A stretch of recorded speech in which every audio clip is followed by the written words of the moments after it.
They laughed as the Coca Cola poured down her hair, thinking it was just a harmless prank. The sound of it hit her ears before the cold even touched her skin. It splashed down her face, sweet and sticky, soaking into the white cotton of her uniform. The laughter echoed off the marble walls of the Riverside Grand Hotel's ballroom, sharp and careless, like glass, breaking in slow motion. The chandeliers shimmered above, spilling gold light across tables covered in crystal and silver. New York's richest had gathered here for charity, for appearances, for each other. Sophia Martinez had been on her feet for 6 hours, moving like a ghost through a world that never noticed her. She carried trays heavier than her rent, smiled through aching cheeks, and spoke only when spoken to. Invisible. That was how she liked it. Invisibility was safe, but invisibility only lasted until someone decided to look. Table 7. 5 men in suits that cost more than she'd earn in a year. Their ties loosened, their laughter already too loud. Among them sat Ethan Marlowe, the young heir of the Marlowe Group. His watch flashed when he moved. His teeth gleamed when he grinned. He was the kind of man who never heard the word no, not once in his life. Sophia approached their table with a bottle of champagne. She poured carefully, steady hands despite the tremor inside her wrist. Ethan leaned back in his chair, studying her name tag as if it were a puzzle. Sophia, he said slowly, tasting her name like he owned it. That's pretty. You got a boyfriend, Sophia? She kept her voice calm. I'm married, sir. Married? His smile grew wider. What's he do, let me guess? Construction? Truck driver? Something with dirt under the nails? His friends laughed too hard. She felt the heat rise in her throat, but she didn't answer. She'd been here before. The taunts, the jokes, the performance of superiority. She just needed to walk away. She just needed to keep breathing. Come on. I'm talking to you. Ethan's voice cut through the noise, a challenge now. The other guests nearby turned their heads, curious. Does it bother you? He asked, waving his glass toward the glittering room. Knowing you'll never have any of this? Her heart beat so hard she could hear it. Have a good evening, gentlemen, she said softly, stepping back. And then he did it. A hand grabbing a glass, the brown fizz sloshing over the rim, and the slow, deliberate motion of him pouring it over her head. Cold, sudden, unbearable. The liquid ran down her scalp, over her eyes, into her collar. Ice cubes slid across her shoulders and fell to the floor. Gasps rippled through the tables nearby. Someone whispered. Someone recorded. Ethan laughed, full-throated, shameless. There. Now you sparkle too. The manager appeared seconds later, red-faced and trembling. Miss Martinez, to the back room. Now. She was rude, Ethan said casually. Just teaching her some manners. Sophia looked at him once, really looked, at the kind of man who believed the world owed him laughter at someone else's pain. Then she turned and walked away, Coke dripping from her hair, shoes squeaking on marble. She didn't cry. Not here. Not in front of them. Dignity was the only weapon she had left.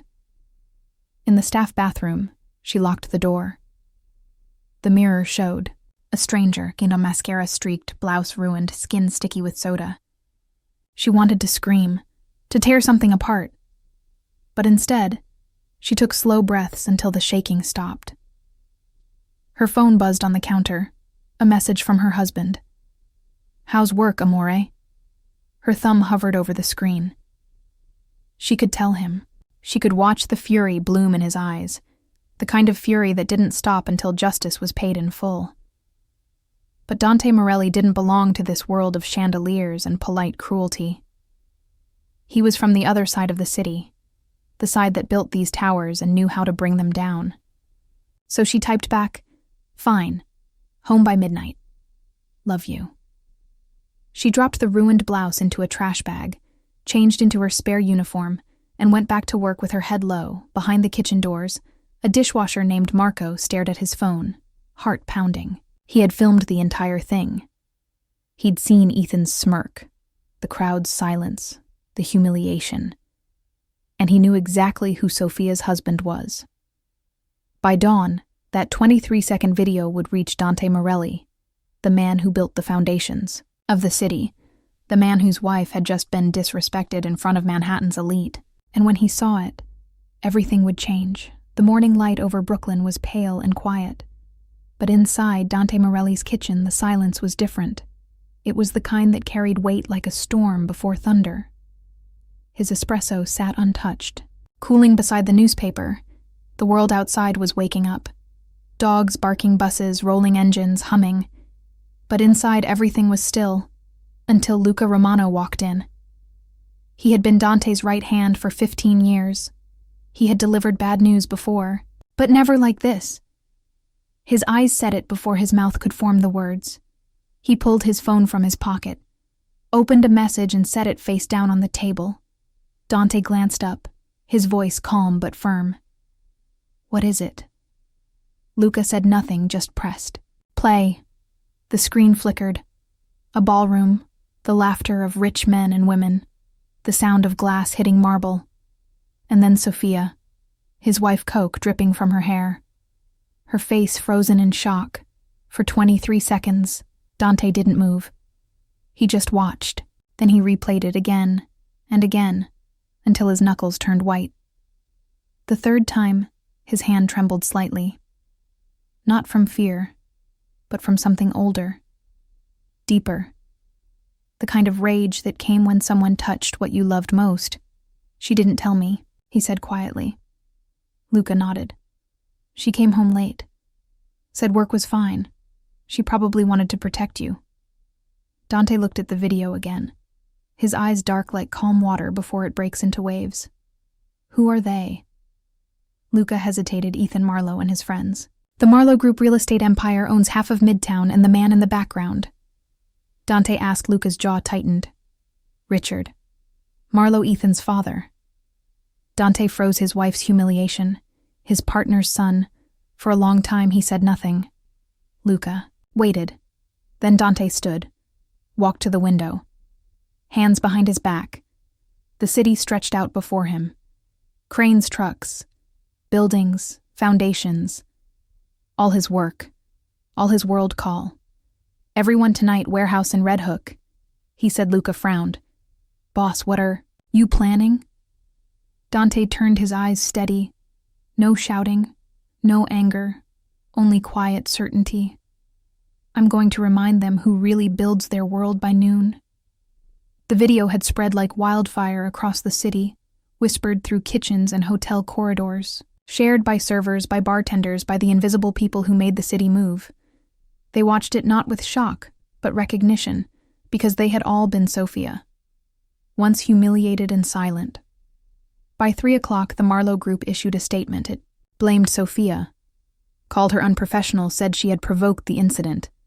It was a polished lie written by lawyers in suits, and it made Dante's blood turn to ice. He read it twice, then set the phone down slowly. "They think they can buy their way out of everything," he murmured. "They think they can bury her name under money." Luca watched him carefully. "What are you going to do?" "Boss?" Dante smiled, but it wasn't kind. "I'm going to take away the one thing they worship, their empire." That night, in the warehouse, the lights flickered over steel tables. 7 men waited when Dante entered. The talking stopped. He didn't need to raise his voice. He never did. He laid out the facts, the humiliation, the video, the lie. Then he said one sentence that sent a chill through the room. "No guns, no violence, no bodies. We destroy them with paperwork, with timing, with pressure. We take apart their empire brick by brick until they kneel." The men exchanged glances. "Tommy," the hammer spoke first, "you want us to choke their business?" Boss Dante nodded. No blood, no noise. Just silence, the kind of silence that ruins men like them. Luca handed out folders. Inside were blueprints of Marlowe projects. 4 massive developments, all dependent on Dante's supplies. Cement, steel, trucks, permits. "Gentlemen," he said, "tomorrow, their trucks don't move. Their permits freeze, their banks start asking questions. And by the time they realize what's happening, it will already be too late." As the men left the warehouse, Luca stayed behind. He looked at Dante and said softly, "She still doesn't know." Dante nodded, and she never will outside. The night was cold and clean. Dante stood for a long time staring at the lights of Manhattan glowing across the river. He thought of Sophia's smile, the way she laughed when she cooked, the way she kissed his cheek before leaving for work. "They poured soda on my wife," he whispered to the wind. They laughed now. Let's see how much they laugh when the ground beneath them starts to crack, and in the distance the city that had always belonged to the Marlowe family began to tremble without even knowing why. The city woke up like any other morning. But inside the glass towers of the Marlowe group, something invisible had already begun to move. It started small. A delayed shipment here, a missed payment there. But by noon, whispers began circling through boardrooms and construction yards. Something was wrong with the empire. In his penthouse, Richard Marlowe stared at his reflection. The man in the mirror looked powerful, but the phone in his hand wouldn't stop vibrating. Another delay. Another supplier gone cold. The Marlowe name was supposed to open doors, not close them. He didn't know yet that the same man who had once built his towers was now quietly tearing them down. In Brooklyn, Dante Morelli stood in front of a giant map pinned to the warehouse wall. Every red pin marked a Marlowe project. Every note, a silent strike. He moved with precision, a mind built for blueprints, now rewriting the city's balance of power. Luca watched him work the room, tense with quiet energy. Boss Luca said, "You sure you want to do this? They'll come for you when they find out." Dante looked up, his eyes calm. "They won't find out until it's already finished.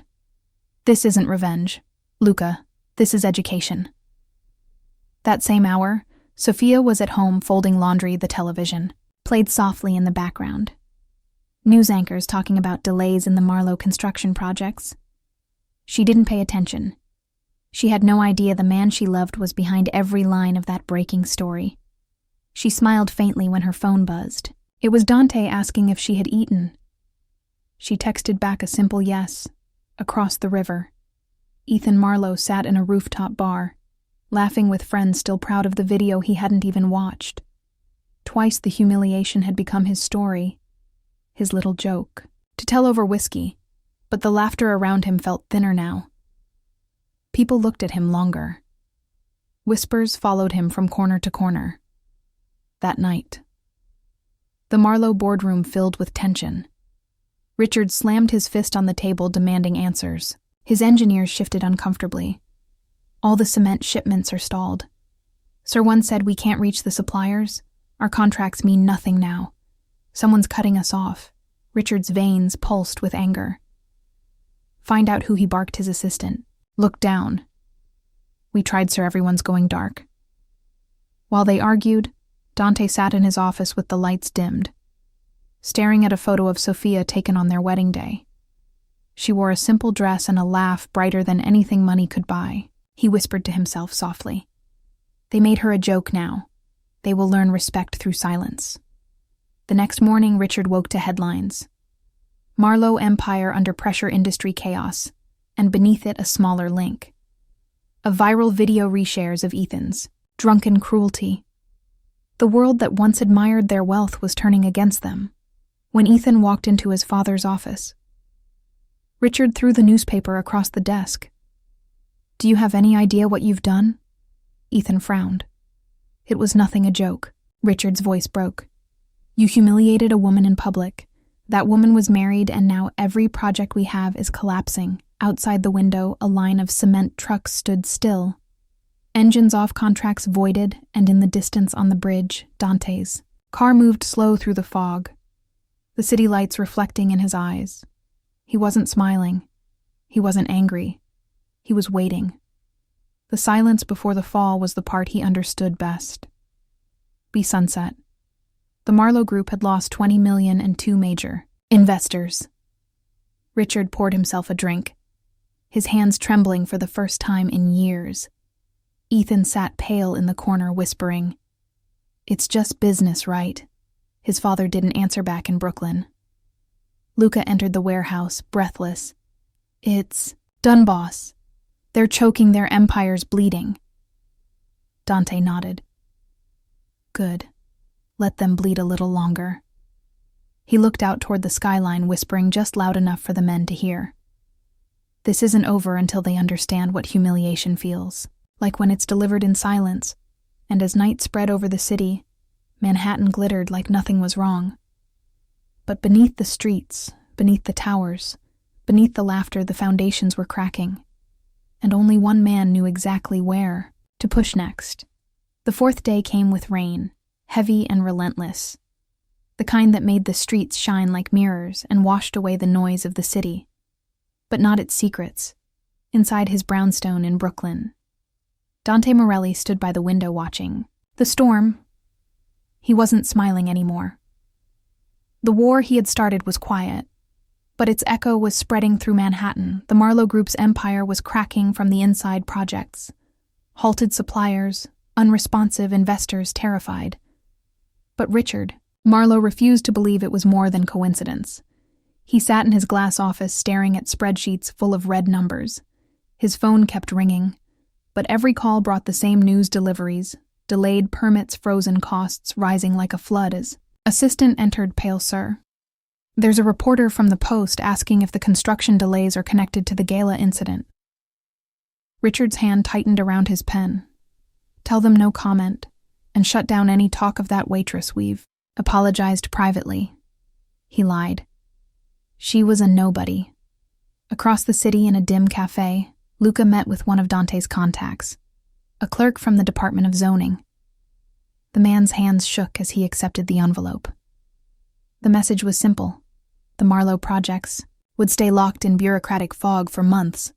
New environmental concerns, new hearings, new excuses. Every line on paper was another brick removed from their foundation.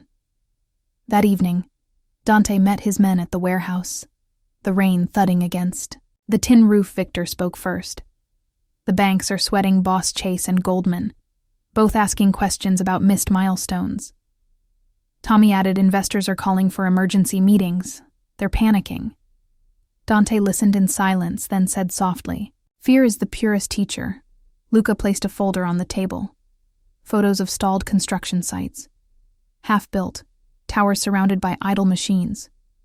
Richard Marlowe built monuments to his ego. Dante said, "Now he'll learn what happens when the ground disappears beneath him." While Dante planned his next move, Sophia was finishing her shift at the hotel. The whispers had changed. Now, people looked at her differently, some with pity, others with admiration. She felt their stares but said nothing. She just wanted peace on the subway ride home. She stared out the window, her reflection ghost-like in the glass. She didn't know her name was in the papers again, that her humiliation had become a symbol of injustice, that people across the city were sharing her story. At the Marlowe estate, Ethan paced the marble floor, unable to sleep. His phone buzzed with messages. His friends had started ghosting him. Brands pulling sponsorships. One even texted, "Bro, you're toxic. Stay low for a while." His father watched him from the doorway. "You finally learned what consequences look like." Ethan snapped back. "You think this is my fault?" Richard's voice cracked. "Everything. Collapsing around us began with that glass of soda in Brooklyn." Dante sat with Luca over black coffee. "We've frozen their money. We've strangled their projects. What's next?" Luca asked Dante's eyes. "Never left the rain outside now. We show them what silence feels like when it comes from every door. They try to open." By morning, Richard received another blow. 3 of his lenders sold their debts to a company he'd never heard of. Sentinel Capital Partners offshore, faceless. His lawyers couldn't trace it. His gut told him who it was. He called Dante again. No answer left. Message after message, nothing. The power balance had shifted. The man who once signed Dante's contracts was now begging for his attention. That night, Dante went home early. Sophia was asleep on the couch, her face soft in the glow of the TV. He brushed a strand of hair from her cheek and whispered, "You don't have to know what I did. Only that no one will ever laugh at you again." The storm outside raged, louder thunder rolling over the city as if echoing the battle beneath its streets. The Marlowe towers stood tall, but inside their foundations groaned unseen cracks spreading deeper and deeper. Every minute by dawn, Richard Marlowe would wake to find one of his flagship sites completely shut down. Union workers walking off. No trucks, no permits, no answers, just silence. And in that silence, the empire would finally begin to fall. The next morning came with chaos. The Marlowe headquarters looked like a battlefield in suits. The air was thick with tension, phones ringing constantly, assistants running with files. The empire that had ruled over Manhattan's skyline was beginning to crack. Richard Marlowe's voice roared through the boardroom walls, but power couldn't hide the truth. The numbers were bleeding. 3 major projects shut down, workers walking off sites, permits, mysteriously delayed trucks, parked idle on the highway, suppliers refusing to answer calls. It was as if an invisible hand had frozen the entire empire. Richard's fingers trembled as he flipped through papers. What the hell is happening? His voice rasped. No one could answer across the city. Dante Morelli sat in his warehouse surrounded by blueprints and silence. Luca stood beside him holding a list of updates. "Boss, it's working. The Marlowe Empire's in free fall. Their credit line just got suspended by the bank." Dante nodded, his eyes steady. They thought humiliation was free now. They're paying in billions. He turned to the men in the room.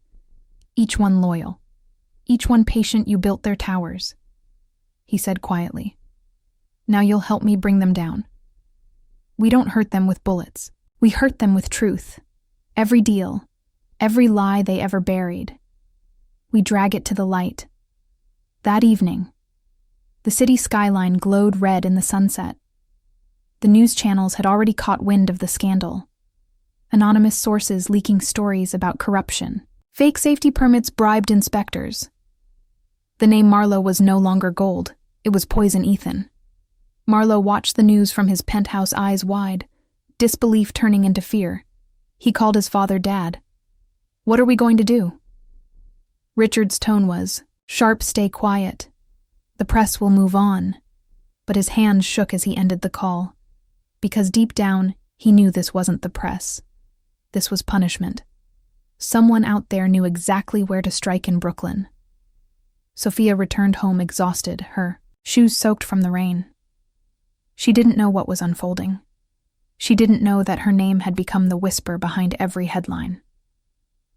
The waitress who stood in silence, the symbol of respect, denied and dignity reclaimed.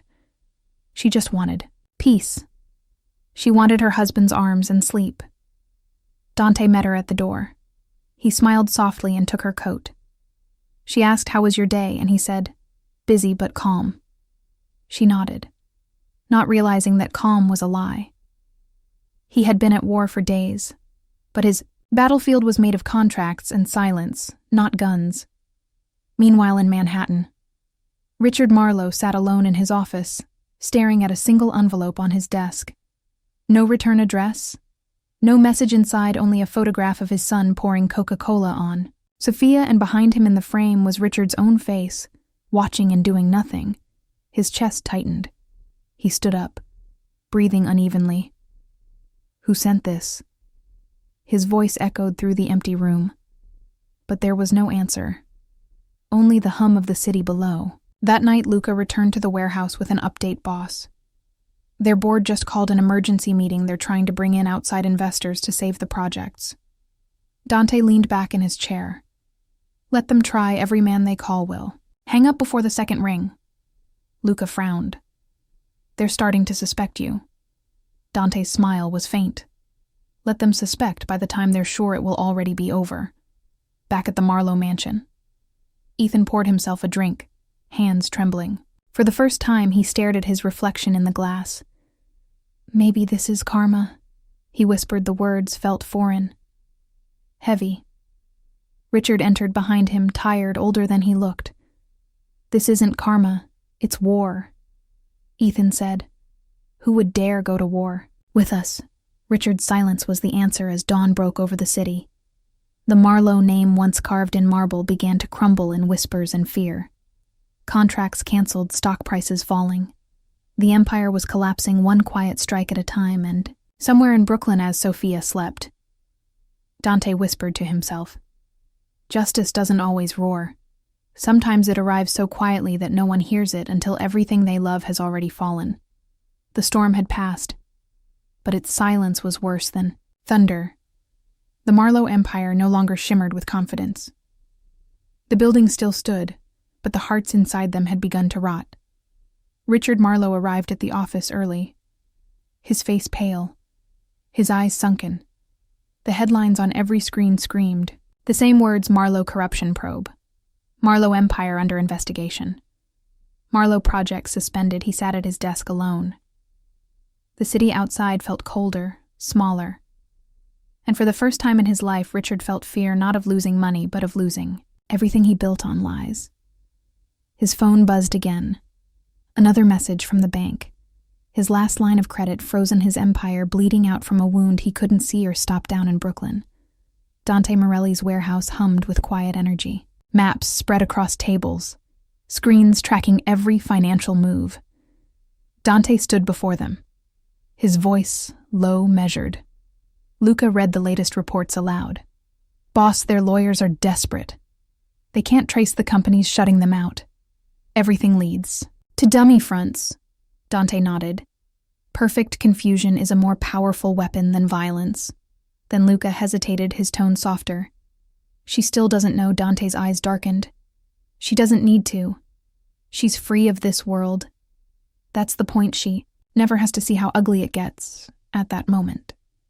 Sophia was sitting at a diner with her friend Maria, who worked at the same hotel.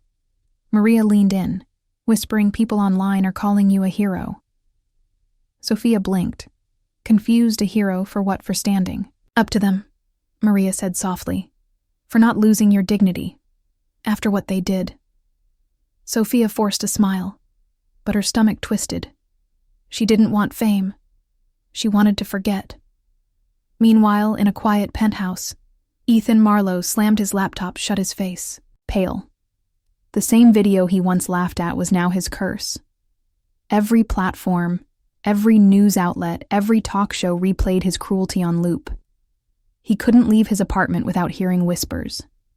He poured another drink, his hand shaking his father's. Voice echoed from behind. You've destroyed us. Ethan spun around. Stop blaming me, Dad. This isn't about a stupid prank. Someone's doing this on purpose. Richard stared out the window, his voice hoarse. You think I don't know that someone is pulling our strings, and whoever they are, they know everything.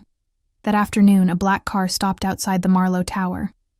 The driver handed the receptionist an envelope. Inside were 4 pages of contracts and a note in clean handwriting signed Sentinel. Capital Partners, your debts are ours now. Pay and respect. Richard's heart pounded as he read the final line. He knew the name wasn't real. It was a mask. A message, the kind used by men who preferred shadows to courtrooms. He sat down, breathing unevenly. Ethan watched him. What does it mean? Richard whispered. It means the man we mocked owns us now as night fell. Dante walked along the East River. His coat collar turned against the wind. He watched the lights of Manhattan reflecting in the black water, every tower built with his concrete, every floor that bore his silent labor. He thought of Sophia working double shifts while men like Ethan laughed in her face.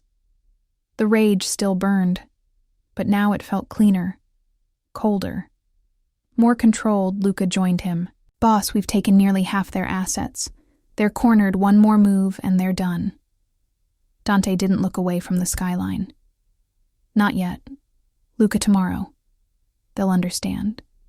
This isn't revenge. It's balance. The next morning, Richard woke to a message on his private phone. It was short: meet me, Brooklyn Pier 10A. Bring your son. He froze because there was no name, And yet somehow he already knew who it was. When he told Ethan, the boy turned pale.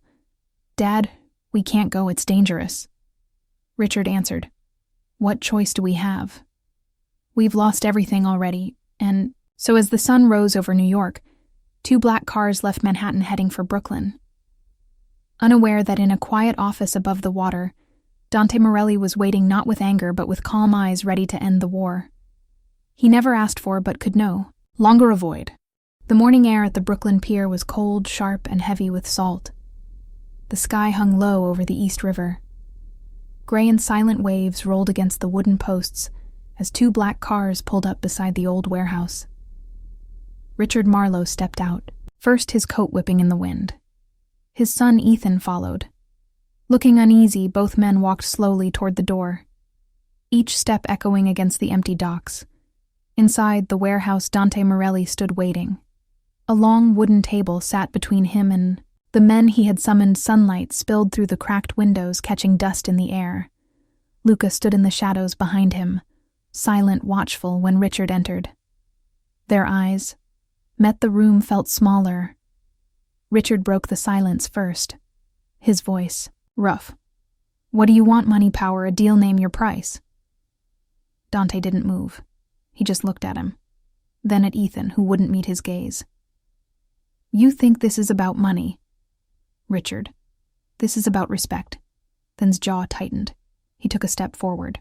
"You ruined us over a joke." Dante's voice was low measured. "You poured humiliation on my wife in front of hundreds of people. You made her pain entertainment. You called it a joke. Now I call this balance." Richard's hands trembled. He had faced gangsters, politicians, enemies, but none of them had ever looked at him the way Dante did. Calm, unblinking, absolute power wrapped in silence. He swallowed hard. "I didn't know who she was." He admitted. Dante stepped closer. "You didn't need to know who she was, to treat her like a human being, for a long time." No one spoke. The sound of rain tapping against the roof filled the gap. Then Dante placed a folder on the table, open. "It," he said. Richard hesitated, then obeyed. Inside were legal documents signed, and ready transfer of assets, stock ownership, a public statement of apology, and a foundation in Sophia's name. Ethan stared. "What is this, blackmail?" Dante's gaze turned colder. "No, this is the price of learning. You cannot build an empire on humiliation." Richard read through the pages, his face tightening. Each word stripped another layer of pride. He finally said, "And if I refuse?" Dante answered softly, "Then your family name disappears from every contract, every deal, every wall in this city, because the foundations under your building still belong to me, and tomorrow they will start to crumble." For a moment, Richard saw it clearly. The empire, the towers, the pride, all built on ground that was never really his. The silence that followed was heavy. He looked at Ethan. "Sign it." "Son," Ethan's voice cracked. "Dad, we can fight this." Richard shook his head. "No, son, we already lost the day. We laughed at a woman's pain when the papers were signed." Dante closed the folder and said, "You'll make the apology public. On live television tomorrow morning, every word exactly as written. No lawyers, no edits, no excuses." Richard nodded. "I will." And Ethan whispered, "What happens after that?" Dante looked at him. "You disappear for a while. Learn what it feels like to live." Without applause, the Marlowes turned to leave. But before they reached the door, Dante called out one last thing. "Tell your father's partners that the man who builds their foundations expects them to start treating their workers like people outside."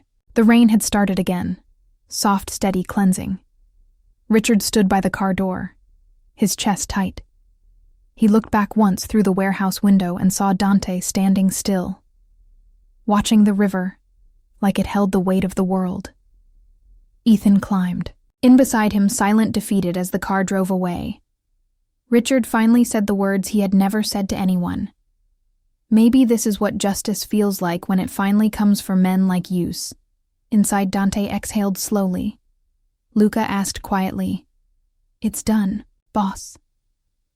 Dante nodded, but his eyes were distant. "No, Luca.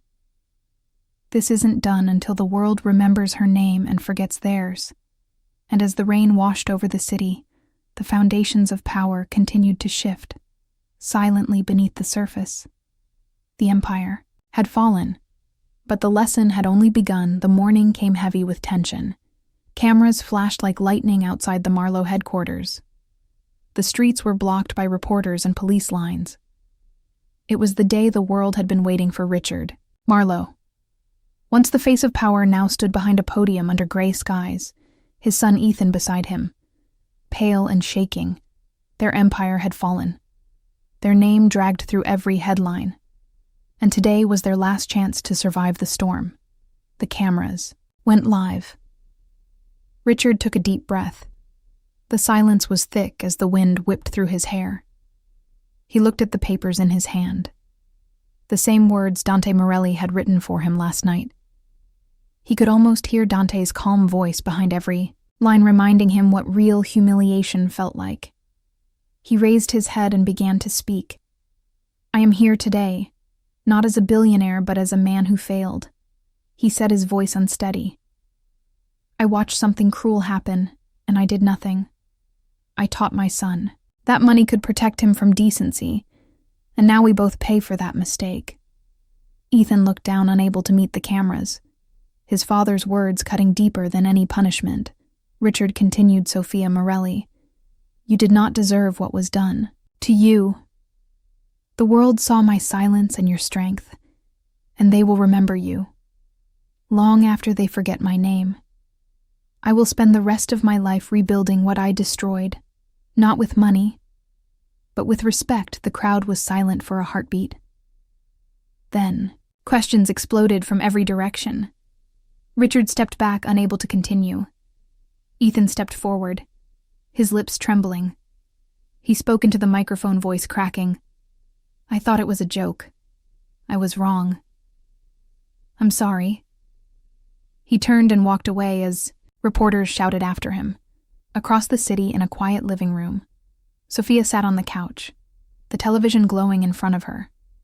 Her hands shook as she watched her name spoken with sincerity. For the first time since that night, her eyes filled. With tears, Dante sat beside her, silent, his gaze unreadable. She turned to him, whispering, "They actually meant it." He nodded. "Maybe. But the world will judge them by what they do next, not by what they say." The press conference ended, but the damage was permanent. Within hours, investors fled. Partners withdrew. The Marlowe name vanished from skyscrapers, replaced by smaller companies who no longer feared them. Meanwhile, inside a boardroom miles away, Luca handed Dante a folder. "Boss, we've completed. The transfer's $50 million wired to the Workers' Relief Fund. The foundation in Sophia's name is live." He paused. "You could own them completely if you wanted one signature, and it's yours." Dante looked down at the papers, then closed the folder. "No, Luca. That's not justice, that's greed later." That night, Ethan sat in his apartment, the city lights flickering outside his window. Empty bottles scattered across the floor. His phone buzzed, another headline, this time showing Sophia smiling next to a plaque reading the Martinez Foundation for Dignity in Labor. He stared at it for a long time before whispering to himself, "Maybe she won, after all." Richard, meanwhile, sat alone in his study, staring at old photos, the pride that once filled his eyes replaced by exhaustion. He whispered into the quiet of the room, "Maybe he was right. Maybe we forgot who built the world." In Brooklyn, Dante stood by the river again, the wind colder now. Luca approached quietly. "It's over, boss." Dante's gaze stayed on the skyline. "No, Luca. The world doesn't change in one day. It changes when men like them remember what it feels like to lose everything they took for granted." He turned and walked home, where Sophia was waiting. She opened the door and smiled through her tears. "You're home early," he smiled back. "I didn't have anywhere else I'd rather be's." They sat together in silence. The television replayed Richard's apology for the 100th time, the same words echoing across the city, and somewhere between the lights of Manhattan and the calm of Brooklyn, justice finally took a breath and rested. The night after the apology, the city didn't sleep. Flashes of cameras still burned across the news feeds. The Marlowe empire had crumbled, but its ashes were still glowing. Whispers ran through business halls, through restaurants and hotel corridors, about the mysterious man who had brought the giants to their knees. No one knew his name, but everyone spoke of him. The ghost in the concrete. The man behind the fallen Brooklyn Sophia sat beside Dante on their small balcony. The air smelled like rain and smoke. She leaned her head against his shoulder. The city lights shimmered on the horizon. "It's strange," she said softly. "Everyone's talking about them, but no one knows why." Dante didn't answer. He just watched the skyline that had once belonged to men like Marlowe. She looked up at him, finally asking, "Did you have anything to do with what happened?" He turned his eyes to her, calm and unreadable. "I told you, the world always balances itself." Sophia smiled a little, not believing him, but not pushing either. She wanted to believe some miracles happened on their own. Miles away, Richard Marlowe was staring out his window. The city that once bowed to him now looked unfamiliar. Smaller, darker. The phone rang again. Another lawyer quitting. Another partner gone. He didn't pick it up. His world was gone, and so was the illusion of power he built on it. Ethan came into the room, pale, restless. "Dad, we can leave the country, start over." Richard shook his head. "There's nowhere left to run. Son, you can't escape a name that everyone remembers." That same night, a black envelope arrived at the Marlowe estate. No address, no name, just sealed in. Wax. Ethan opened it. His hands trembling inside was a single sheet of paper. "The Marlowe Foundation is now under your wife's name. Signed, Dante Morelli." Ethan stared at it, his breath shallow. He knew that name now. He had heard it whispered like a myth. The man who built their towers. The man they mocked without knowing. Across the river, Luca walked into the warehouse with Newsboss. "The banks have officially seized Marlowe's remaining assets. We've cleared the transfers. The foundation's secure." Dante nodded. "Good. Let it stay that way." Luca hesitated. "You could have taken everything, Dante." His eyes lifted slowly. "I already have everything I need." Luca smiled quietly, looking toward the small photo of Sophia taped to the wall. The next morning, the city woke to a new headline. "Billionaire family donates fortune to worker rights reform." The press called it redemption. The people called it justice. But only two men knew the truth, one who lost everything and one who never needed to win. At noon, Sophia went to the hotel for the first time since that night. Everyone stopped to look. He wasn't invisible anymore. Guests nodded. Workers whispered her name. Some even clapped. The manager approached nervously, offering an apology, his voice shaking. She smiled gently and said, "It's already forgiven but not forgotten," when she came home. Later, Dante was cooking pasta badly. She laughed, watching him struggle with the sauce. He looked up embarrassed and said, "I build cities, not dinners." She smiled. "You build more than that. You build peace." He froze for a second, those words hitting deeper than she could imagine. Meanwhile, Ethan stood in the same ballroom where it all began. The floor polished, the chandeliers bright, but it felt haunted to him. He poured a drink of water, staring at his reflection in the glass. "Maybe this is what it feels like to grow up," he whispered to himself. No cameras, no laughter, just the truth. Staring back as night fell again over New York. The Marlowe name began to fade from memory, replaced by new ones, stronger ones born of respect, not cruelty on the other side of the river. Sophia curled beside Dante as thunder rolled softly in the distance. She whispered, "You never told me what you do for a living." He smiled, eyes half closed. "Just construction, amore." She laughed, not knowing that somewhere beneath them the foundations of an empire still carried his signature. Outside, the rain began again, gentle and endless, washing away the last traces of arrogance from the city, and under that sound Dante finally closed his eyes. The war was over, the lesson delivered, and the world quietly rebuilt itself around the dignity of one woman who refused to bow. The sun rose over New York with a soft golden glow. The streets were calm again. The storm had passed. But in the quiet, the city felt different, lighter, as if something dark had been lifted from its heart. The Marlowe Empire was gone. The news had moved on. But in small corners of the city, people still whispered about the waitress who changed everything, and the mysterious man who made the powerful Neil Sophia woke early, the light spilling through the curtains. She turned to see Dante still asleep, his hand resting near hers. He looked peaceful for the first time in weeks. She smiled, brushing a strand of hair from his forehead. She thought about the past. Few months about pain turned into strength, about humiliation turned into history. She never knew exactly what her husband had done, but she knew this peace didn't come cheap in Manhattan. Richard Marlowe stood outside the construction site that once bore his name. The workers barely noticed him now, just another face in the crowd. He watched them for a long time, their hands steady, their voices calm. He thought of Sophia, of that night at the gala. The laughter that had felt so harmless then now sounded like echoes from another life. He walked away without a word, leaving behind the place that once made him feel untouchable, then meanwhile had vanished from the public eye.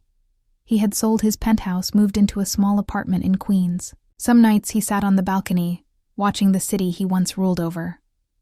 He no longer drank. He no longer laughed loudly. He volunteered quietly at a shelter, giving food to those who had nothing.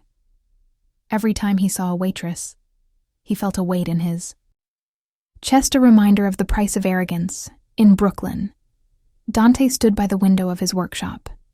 The radio played softly in the background. News anchors talking about new projects, new leaders, new hope. Luca entered with papers in hand. "Boss, they're offering you the city contracts again. They're begging for you to come back." Dante smiled faintly. "Tell them no. This city doesn't need more towers. It needs better people." Luca grinned. "You've changed." Dante shook his head.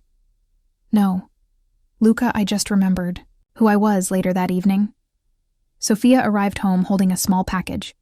She placed it on the table and opened it. Inside was a plaque engraved with her name, the Martinez Foundation for Dignity and Labor, officially recognized by the City Council. She read the note attached.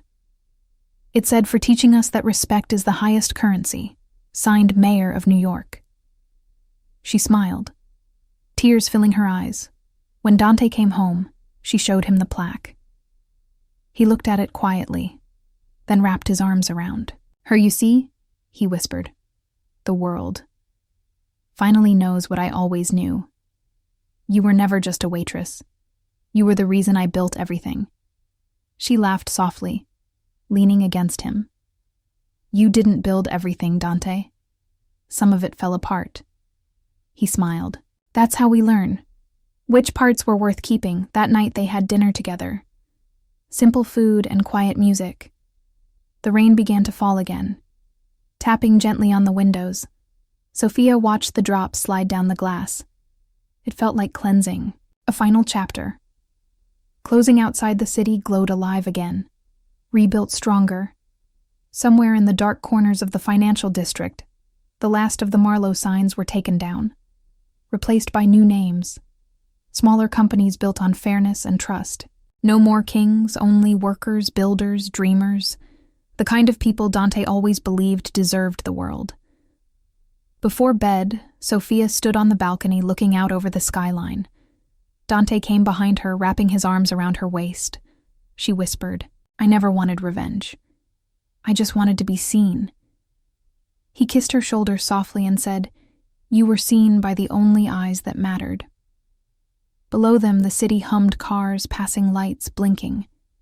Lives moving forward. The empire that once thrived on arrogance was now part of history, and in its place something purer had taken root. The rain slowed and the moon climbed higher.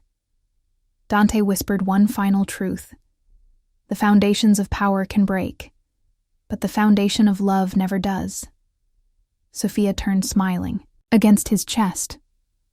And in that quiet moment, two souls who had walked through humiliation, pain and justice finally found peace together. And somewhere far away in a forgotten office drawer, a single folder remained untouched inside. It was the deed to what was left of the Marlowe Empire signed over to the Martinez Foundation. A silent reminder that sometimes justice doesn't roar, it whispers. The city slept in peace that night, unaware that its balance had been restored not by violence or power, but by love and dignity, born from a single act of cruelty, turned into redemption, forever changing the world of those who dared to laugh at a woman who refused to bow.